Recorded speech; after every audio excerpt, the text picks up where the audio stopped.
ഞാൻ ഇപ്പം നിങ്ങളെ കാണിക്കുന്നത് രേണുക മാതാ പരശുരാമൻ്റെ അമ്മയുടെ അമ്പലമാണ്. ഇത് ഉത്തരകാശിക്ക് പോണ വഴിയിൽ ആണ് ഈ അമ്പലം സ്ഥിതി ചെയ്യുന്നത്. ഈ അമ്പലത്തിൻ്റെ പ്രത്യേകത എന്താണെന്ന് വെച്ചാൽ, ഒരു ടൈമിൽ ഇവിടെ വെള്ളമില്ലാണ്ടായി. അപ്പോൾ രേണുക മാതി ഗംഗാദേവിയെ പ്രാർത്ഥിച്ച്, അപ്പോൾ അവരുടെ ആ കാലത്തിൽ ഗംഗാദേവി പ്രസന്നയായിട്ട് അവർക്ക് വേണ്ട ഭക്ഷണവും വെള്ളവും കൊടുത്തു എന്നാണ് ഐതിഹ്യം. എന്തായാലും അമ്പലം വളരെ ചെറുതാണ്.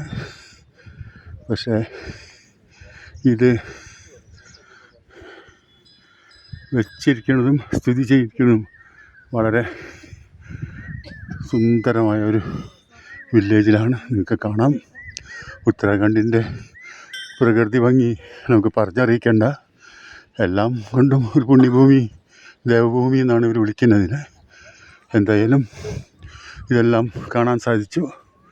ഇപ്പോൾ ഞങ്ങൾ ഉത്തരകാശി, അതായത് കാശി വിശ്വനാഥ സ്വാമിയുടെ ക്ഷേത്രത്തിൻ്റെ ഇതിലേക്കാണ് ഞങ്ങൾ പോണത്. അതിൻ്റെ പോണ വഴിയിലാണ് ഈ അമ്പലം കാണാനുള്ള ഭാഗ്യമുണ്ടായത്.